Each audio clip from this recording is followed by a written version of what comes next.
প্রণাম জানাই। ও এখানে যত ছাত্র ছাত্রী অভিভাবক আছে সবাইকে আমার প্রণাম। আজকে 15ই আগস্ট 1947 সালে 15ই আগস্ট আমাদের দেশ ব্রিটিশ পুলিশ থেকে মুক্ত হয়ে আমাদের দেশ স্বাধীন হয়েছিল। এই দিনটি গোটা ভারতবাসীর জন্য গর্বের দিন। মহান বিপ্লবে যারা আমাদের দেশকে স্বাধীন করে দিয়ে গেছিল তাদের মধ্যে কয়েকজন হলো মহাত্মা গান্ধী, ভগৎ সিং, নেতাজি সুভাষচন্দ্র বসু, ক্ষুদিরাম বসু, গঙ্গাধর তিলক আরো অনেক। আমাদের দেশকে এরা স্বাধীন করে দিয়ে গিয়েছিল, তাদের সবাইকে আমার স্মরণ জানাই।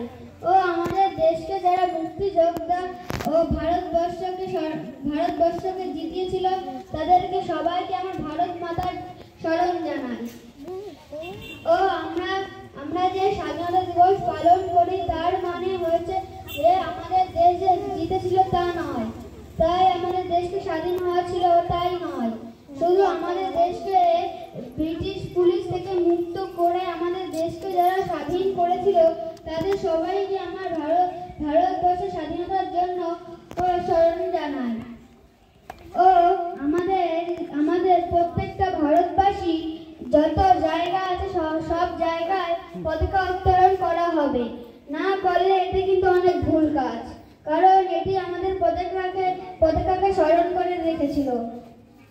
ও এটি বলে আমি আমার বক্তব্য শেষ করলাম। নমস্কার।